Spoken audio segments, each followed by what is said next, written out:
Will you stop dilly-dallying? Want to grab a coffee? Over my dead body. How come? Oh God, I really ballsed up in the meeting today. If you want to know what these expressions mean, if you want to sound more natural and native in English, then this lesson might just be the thing you need. In today's lesson, I will be looking at basic standard English. Nothing wrong with it. It's fine, but it is a little bit boring. But more importantly, it's not often the way native speakers truly speak. So whether you are coming to the UK, whether you've got friends that are native and you want to impress them, or if you really want to understand the language and culture, then these expressions, idioms and phrases are going to help. We've got around about over 50 expressions for you, and they are in replacement of the more basic ones that of course you learn in textbooks in your classroom, but unless you really live and breathe the culture and the language, you might not have heard these expressions before.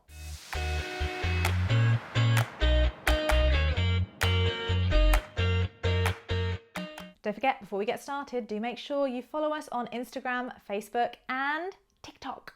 You can also learn more about us at our website www.loveenglish.co.uk and click that subscribe button, the notifications bell, to make sure you are uploaded, to make sure you are notified when we upload new lessons. I don't need to upload you.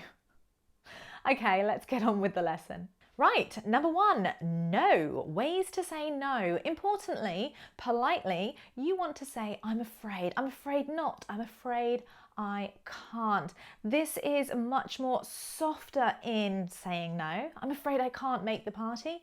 And often in emails, more formal English, it's a great way to basically decline an offer. Perfectly acceptable and natural as well in spoken English.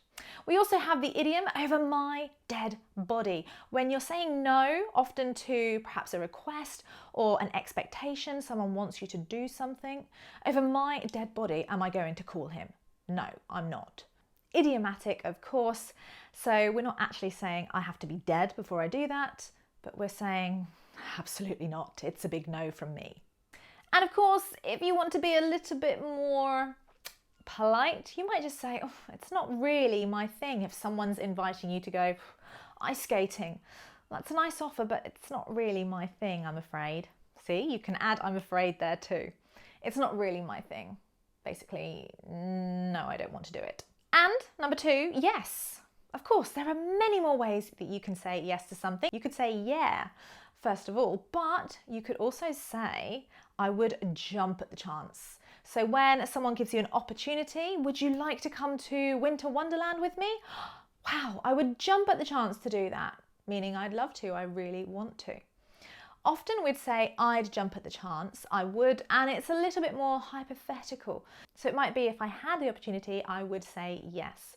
Oh, I would jump at the chance to go out with, who's hot at the moment in the cinema? I don't know. I'm too old for this. I would say George Clooney or Brad Pitt, but we know that they're a little bit old. What's the one Sabra likes? I can't remember his name. Jake Gyllenhaal. Yes. No, it's not. It's someone else. Anyway, you get the idea. I would jump at the chance to go out with Jake Gyllenhaal, meaning I would definitely do this. Yes. You could also use the expression, how could I say no to that? Would you like to come out for dinner with me? Well, how could I say no to that? What a wonderful offer. Yes, yes, yes, I'd love to go out for dinner with you. Get. Get is a rather boring verb. It has multiple meanings. It's very useful. It's often used.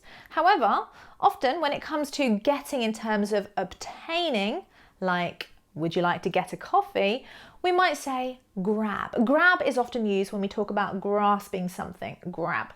But would you like to grab a coffee? A very common expression that we would use in English. It's colloquial, it's spoken. Could also be in a text message in informal English, written informal English. So yeah. Do you want to grab a coffee? Wait. Nothing wrong with it, but it can sound a bit direct, like a bit of an order. So you might use the phrasal verb, can you hang on? Hang on a minute, meaning wait. You could also use the idiom, hold your horses. You don't need to hold any horses, but essentially you're saying, slow down. Perhaps somebody is getting a bit carried away and you might say, come on, hold your horses. Wait, let's see what her answer is. Hold your horses. I'll be ready in a minute. I'm just going to put some lipstick on. So wait, slow down, importantly. You might also tell someone, oh, can you give me a sec? Gimme, give me a sec. So instead of saying, wait, give me a sec, I'll be there in a minute. Likewise, if you tell someone to hurry up can be quite strong. So you could use the very fun expression, dilly-dally. Don't dilly-dally. Don't waste time. Hurry up. Or stop dilly-dallying. You could also use the phrasal verb to faff around or faff about. Are you still faffing about? Really? I've been waiting 10 minutes. We're going to be late. So some great alternatives there to hurry up. Why? Nothing wrong with it. Why? But we might say, how come? It often sounds a little bit softer as well. Oh, you broke up with your boyfriend. How come? Why can sound a little bit intrusive, too much of a strong question word. But how come? A little bit softer and gentler. You're inviting somebody to give you a reason why. Can you help me? Can you help me? Again, fine, perfectly correct English, but often we would use, would you mind giving me a hand? Or could you give me a hand? A nice colloquial way to say, please help. Now I used this a little bit earlier, fancy. This is a word, a verb that I have often taught you guys, and I had to put it in here. Fancy is want. Oh, I really fancy a coffee. Do you fancy grabbing a coffee? Would you like to? Do you want? Perfectly native English. What's wrong? What's wrong? Or, what's up? You seem a bit down. What's up? You seem a bit down, meaning low in your mood. So instead of what's wrong, what's up? Number 10, I haven't seen you in ages. So great to see you. Or, long time no see. Long time no see.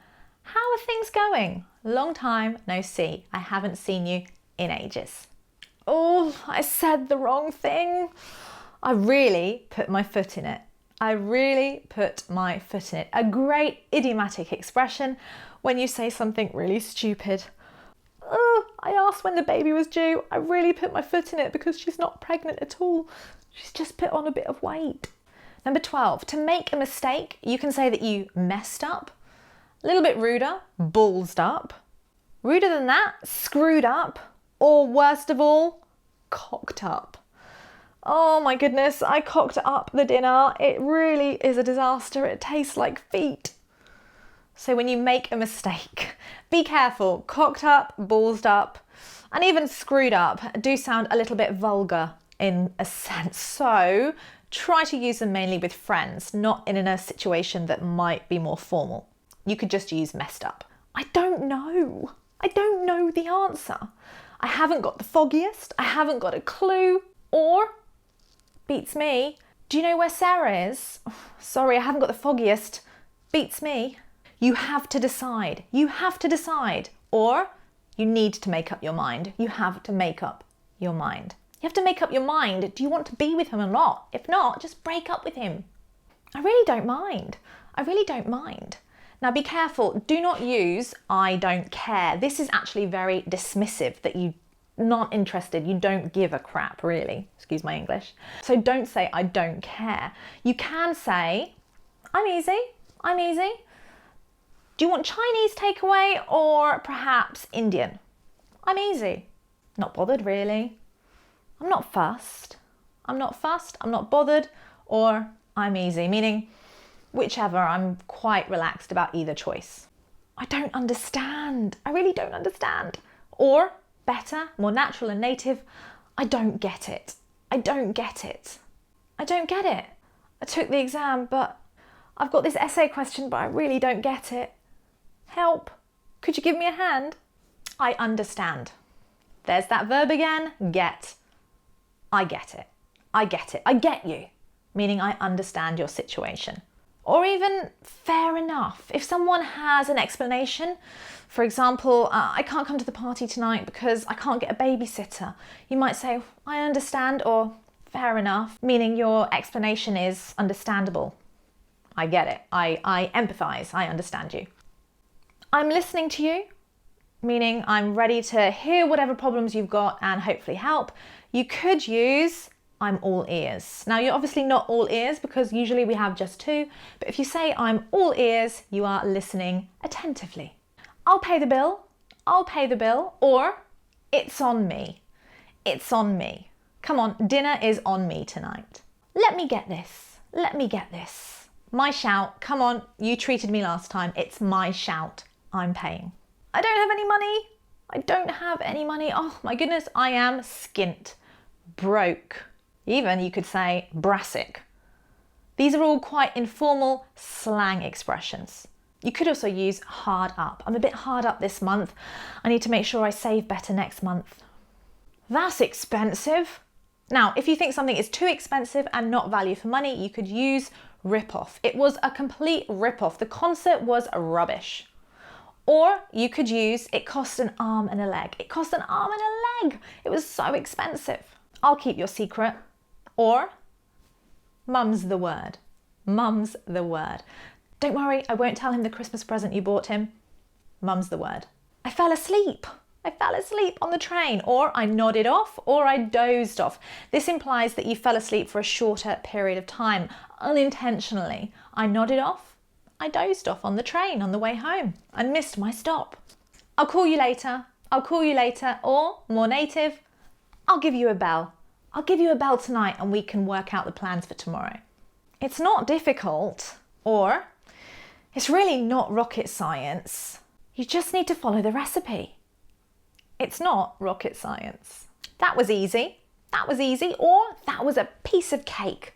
The exam, oh, a piece of cake. No problem at all. I'm sure I've passed. I'm just going to the shops. I'm just going to the shops. To go somewhere when it's a short period of time and you're going to come back quickly, you can use the verb to pop. I'm just popping to the shops. Do we need anything? Do we need milk? Sugar? I'm popping to the shops. You can pop anywhere really if you're going somewhere, a short distance, for a short period of time. Oh, I'm tired. I'm going to go home. Oh. Or I'm going to head off. I'm going to head off, meaning I'm going to leave.